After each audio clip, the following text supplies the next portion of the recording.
আসসালামু আলাইকুম সবাইকে। কেমন আছেন সবাই? আশা রাখছি আল্লাহর অশেষ রহমতে সবাই অনেক বেশি ভালো আছেন, সুস্থ আছেন।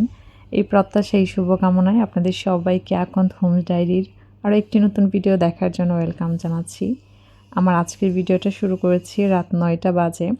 আসলে ডাইনিং এরিয়াটা বেশ অনেক দিন ধরেই কিন্তু আপনারা হয়তোবা খেয়াল করেছেন কিনা জানি না, অনেক বেশি মেসি থাকে। যেহেতু জাহিন এখানে পড়াশোনা করতো, তো আমি ভেবেছিলাম ওর প্র্যাকটিক্যাল পরীক্ষাটা শেষ হওয়ার পরপরই আমি টেবিলটাকে নতুনভাবে সাজাবো বলতে পুরনো জিনিস দিয়ে যেমনটা সবসময় রাখতে পছন্দ করি ওভাবে করে রাখবো আর কি। তো জাহিনের প্র্যাকটিক্যাল পরীক্ষার পর তো অসুস্থ হয়ে যায়, তো একটার পর একটা ব্যস্ততার জন্য আর টেবিলটা ওভাবে টেবিলের যে ক্লথটা উঠাবো বা চেঞ্জ করব সেটা হয়ে ওঠে না। আর প্রতিদিনই চিন্তা করি যে ঠিক আছে সকালবেলা থেকে শুরু করব, সকালে শুরু করব। তো সকালবেলাটা আসলে এমন একটা ব্যস্ততার সময়, আগের দিন যতই প্রিপারেশন থাকুক সকালটা সারাদিনের মধ্যে সবথেকে ব্যস্ত একটা সময় হচ্ছে সকালবেলা। তো সব কিছু মিলিয়েই আসলে হয়ে উঠছিল না। শুধু ডাইনিং টেবিল না, ডাইনিংয়ের আশপাশ বেশ কিছু জিনিস আসলে ডিপ ক্লিন করা লাগবে, এক্সচেঞ্জ করা লাগবে, অনেক বেশি সময় দিতে হবে। তো একসাথে সব সময় দেওয়া সম্ভব না। তো ওভাবে করে একটা লিস্ট করে নিয়েছি যে একদিন করে একটা কাজ ধরবো। তো এখন ভাবলাম যে টেবিলটা হচ্ছে আমি এখনই করে ফেলি, আর না হয় দেখা যাবে আর এক সপ্তাহের মধ্যেও হবে না। সত্যি যে কোনো কাজ শুরু করলেই শুরু হয়। তো যাই হোক, আমি টেবিলটা খুব ভালো মতন ক্লিন করে টেবিলের যে ক্লথটা সেটা চেঞ্জ করে নিয়েছি, আর আমার সবথেকে পছন্দের যে রানারটা সেটা দিয়ে দিয়েছি। তো যারা আমাকে নিয়মিত দেখেন তারা তো জানেন যে আমি 2টা জিনিসই ওয়াইরুজ শিমুল পেজ থেকে নিয়েছিলাম। তো আপুকে আবারও অনেক অনেক অনেক অনেক থ্যাঙ্কস। আসলে আমি এই রানারগুলো এত বেশি গণহারে ইউজ করি, তারপরেও আলহামদুলিল্লাহ খুব ভালো আছে। বিশেষ করে ডাইনিং টেবিলে যে রানারগুলো দিই, জাস্ট একটা রানারের জন্যই মনে হয় যে সিম্পল একটা টেবিল অনেক সুন্দর একটা লুক চলে আসে। আসলে যে কোনো জায়গায় দেখবেন যে অনেক বড় পরিবর্তন না, ছোট্ট একটা চেঞ্জও না অনেক বড় পরিবর্তন মনে হয়। তো টেবিলটাকে যত যেভাবেই সাজাই না কেন, এই লুকটাই আমার কাছে সবথেকে ভালো লাগে। জানি না আপনাদের কাছে কেমন লাগে, তো আমার কাছে সবসময় মনে হয় যে এটা সিম্পলি গর্জিয়াস। তো এই হচ্ছে টেবিলের আপাতত লুক। আপনাদের কাছে কেমন লেগেছে কমেন্টস করে জানাবেন। তো আমি টেবিলটা গুছাতে এই যে দেখেন আরেকজন কি সুন্দর এখানে সব গুছিয়ে রেখেছে। আপনাদের ভাইয়া সবেমাত্র বাসায় আসলো, আজকে অনেক বেশি লেট হয়েছে। তো এসে ফল যা এনেছে সব একদম এখানে যে রানার আছে তো এইগুলো আসলে ছেলে মানুষ খেয়াল করে না। তো এই রানারটাও কিন্তু আমি কিচেনে বা অনেকভাবে ইউজ করেছি, যার কারণে কিন্তু এখন অনেকটা ময়লা বোঝা যাচ্ছে, যেহেতু এটা সাদা, একদমই দবদবে সাদা যেটা বলে। তো এটা ছিল পরদিন সকালবেলা, টাইমটা তো আপনাদের সাথে শেয়ার করলাম। আমার আজকের দিন শুরু হয়েছিল ভোর 4টা থেকে। আসলে রিসেন্টলি যেটা হচ্ছে, অনেক ভিডিওতে হয়তো আপনাদের বলেছি যে আমি ওই যে জাহিন রাত জেগে পড়াশোনা করতো, তার কারণে কিন্তু অনেকটা আমার ঘুম থেকে ওঠার ইনব্যালেন্স হয়ে যাচ্ছে। তো 3 দিন যদি পারি, আর 2 দিন কিন্তু পারি না ভোরে উঠতে। আর ভোরে উঠতে বলতে আমার কাছে কেন যেন 6টার পরে যদি ঘুম থেকে ওঠা হয় তাহলেই কেন যেন খুব বেশি অসুস্থ মনে হয় নিজেকে। তবে হ্যাঁ, এখন যেটা করি, যদি কোনো কারণে লেট হয় ঘুমাতে তাহলে হয়তোবা পরদিন সকালে উঠে আবার একটু শুয়ে পড়ি। তো এই যে আবার শুয়ে পড়া, ওইটা হচ্ছে দিনের সবথেকে বড় শাস্তি নিজের জন্য, কারণ ওই ঘুমের পরে কিন্তু অনেকটা লেট হয়ে যায় পরে উঠতে।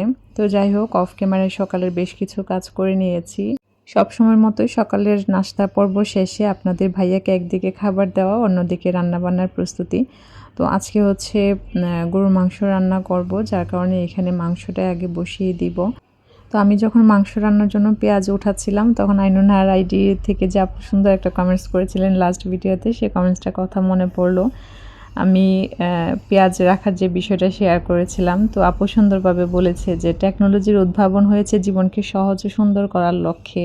এখন আমরা যদি সব কিছুর ক্ষতিকর দিক ভাবতে থাকি তাহলে কোনো প্রযুক্তি আর কাজে লাগাতে পারবো না। তো আপু খুবই সুন্দর করে অনেক বড় একটা কমেন্টস করেছেন। সবসময়ের মতোই আপুর প্রতি অনেক বেশি কৃতজ্ঞতা ও ভালোবাসা জানাচ্ছি। আপনার জন্য আমার অনেক অনেক দোয়া রইল আপু। মাহবুবা লুটন আইডি থেকে আপু লিখেছিলেন যে লবণে যদি চাল দেয়া যায়, মানে চাল দিয়ে রাখা যায়, তাহলে নাকি পানি হয় না। ইনশাল্লাহ আপু আমি এটা ট্রাই করব। থ্যাংক ইউ সো মাচ আপু কমেন্টসের জন্য। তো আপনাদের সাথে কথা বলতে বলতে এখানে হচ্ছে আমি মাংসটা রেডি করে নিয়েছি। তো সব মশলা একসাথে দিয়ে খুব ভালো মতন আমি মেখে নিয়েছি। তো এখন হচ্ছে আমি রান্নাটা বসিয়ে বাদবাকি রান্নার প্রস্তুতি নিব। আর পোলাও মাংস যাই রান্না করি না কেন, যেহেতু আপনাদের ভাইয়া পোলাও খান না, তার জন্যে কিন্তু আমার আলাদা একটা প্রিপারেশান রাখাই লাগে। যদিও আমি নিজেও পোলাও খেতে পারি না, তবে বাচ্চাদেরকে ঈদের পরে মানে খুব ভারী কিছু খাওয়াচ্ছিলাম না, যেহেতু ঈদের মধ্যে একটা মানে হেভি খাবার হয়ে যায়। এর মধ্যে আবার জাহিন একটু অসুস্থ হয়ে গেল। তো খাবার দাবারটা চাইলেও না হয়ে ওঠে না অনেক সময় যে সব কিছু ঠিকঠাকভাবে মেনটেন করা। তবে এটাও সত্যি, যখন একবার সিস্টেমে নিয়ে আসা যায়, মানে অভ্যাসে নিয়ে আসা যায়, তখন কিন্তু এটা মানে সিস্টেমে চলতে থাকে, যেমনটা আপনাদের ভাইয়ের ক্ষেত্রে হচ্ছে। তো আসলে মানে ওই যে শুরু করে সেটা ধরে রাখাটা অনেক টাফ। শুরু তো কম বেশি আমরা করেই থাকি, কিন্তু ওটাকে ধরে রাখতে পারি না বিধায় দেখা যায় আবার নতুনভাবে শুরু করতে হয়। তো আমি অল্প একটু করে পাঁচফোড়ন টেলে নিলাম। তো পাঁচফোড়নটা টেলে নেওয়ার পরে একটু ঠান্ডা হলে দেন হচ্ছে সুন্দর মতো পাউডারটা হয়। আসলে আমার এখন এমন একটা অভ্যাস হয়েছে যে সব তরকারিতে পাঁচফোড়নের যে পাউডারটা করে থাকি সেটা না দিলে ভালো লাগে না, যেটা আমার জায়ের কাছ থেকে শেখা। তো ভাবলাম গরুর মাংসতে যখন হচ্ছে কিছুটা হয়ে আসবে তখন দিব, আর না হয় নামানোর ঠিক আগ মুহূর্তে দিয়ে দিব। তো এদিকে হচ্ছে আমি ঢেঁড়স ভাজি করব, তার জন্য পেঁয়াজটা আর কাঁচামরিচটা তেলে ভেজে নিয়েছি। এখন কুচি করে রাখা ঢেঁড়সটা দিয়ে দিচ্ছি। তো ঢেঁড়সটা কিন্তু আমি আগের দিন কুচি করে রেখেছিলাম আমার হেল্পিং হ্যান্ডকে দিয়ে। তো এরকম ছোটোখাটো কিছু কাজ আমার হেল্পিং হ্যান্ডকে দিয়ে করানোর কারণে কিন্তু আমার রান্নার কাজ অনেকটাই সহজ মনে হয় এখন। গতকালকেই আমার এক ভালোবাসার আপু ভালোবাসার অধিকার নিয়েই বলছিলেন যে, আপু তুমি এত কাজ করো, পরে একটা সময় যেন শরীর খারাপ না করে, বা একটা সময় আমি নিজেও অনেক কাজ করতাম, এখন পারি না।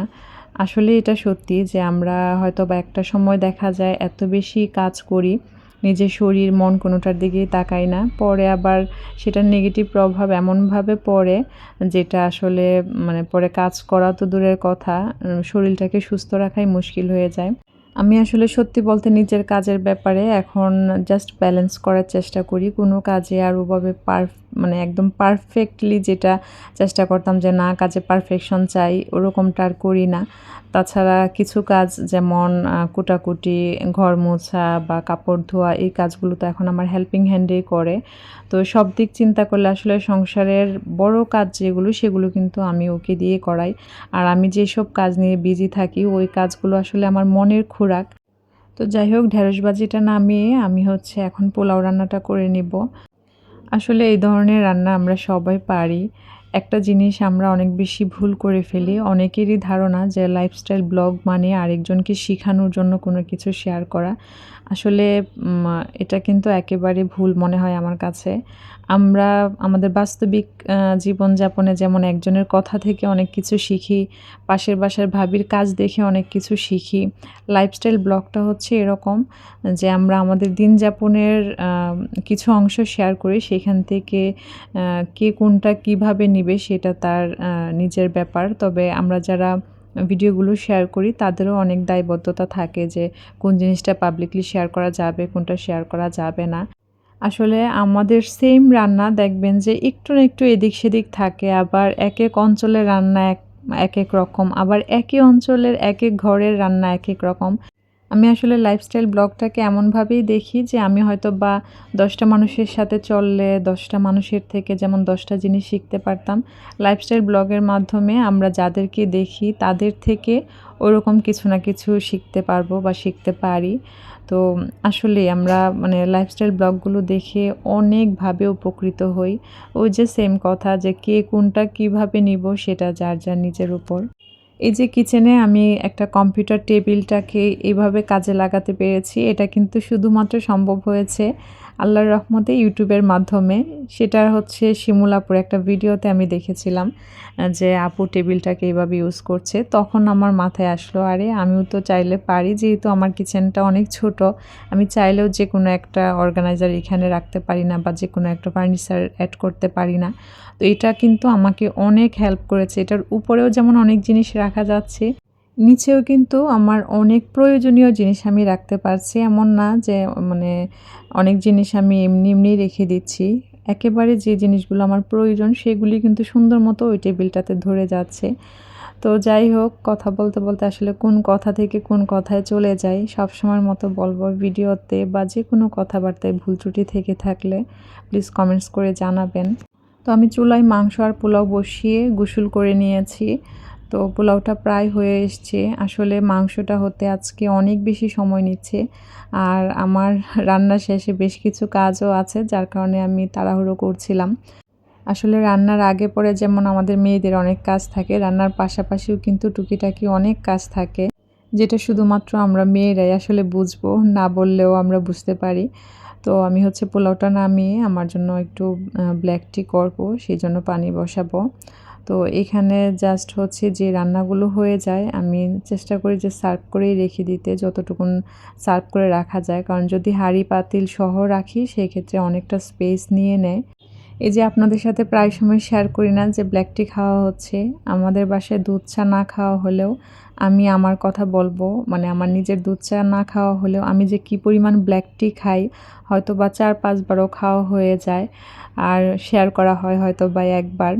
তো জানি না এটা মানে নিজের জন্য কতটুকু ভালো বা মন্দ, তবে ব্ল্যাক টিটা আমার একদম মানে একটা অ্যাডিকশনের মতো হয়ে যাচ্ছে। একটু মানে আলসামু ভাব লাগলেই মনে হয় যে একটু ব্ল্যাক টি খেয়ে নিই। তো এদিকে হচ্ছে জাহিনকে একটু মাংস টেস্ট করাতে আসলাম, কারণ আমার অরিজিনাল টেস্টার হচ্ছে ফাউজি বুড়ি, ও ওয়াশরুমে ছিল। মানে আমার সব রান্না শেষ, সব কাজ শেষ, তাও মাংসটা সিদ্ধ হচ্ছিল না। আর এইটা হচ্ছে শাড়ির ফাইনাল লুক, যেটা আপনাদের সাথে লাস্টে একটু করে ভিডিওতে শেয়ার করেছিলাম। আপনাদেরকে বলেছিলাম যে শাড়িটা কমপ্লিট হলে পরে আপনাদের সাথে আবারও শেয়ার করব। তো এই হচ্ছে শাড়ির ফাইনাল লুক। আপনাদের কাছে কেমন লেগেছে কমেন্টস করে জানাবেন। অনেকে হয়তো অলরেডি দেখে নিয়েছেন, যেহেতু আমি পোস্ট করেছি, শর্টস ভিডিও শেয়ার করেছি। তো আজ এই পর্যন্তই। সবাই ভালো থাকবেন, সুস্থ থাকবেন, সবাই সবার জন্য দোয়া রাখবেন। ধন্যবাদ সবাইকে। আল্লাহ হাফেজ। আসসালামু আলাইকুম।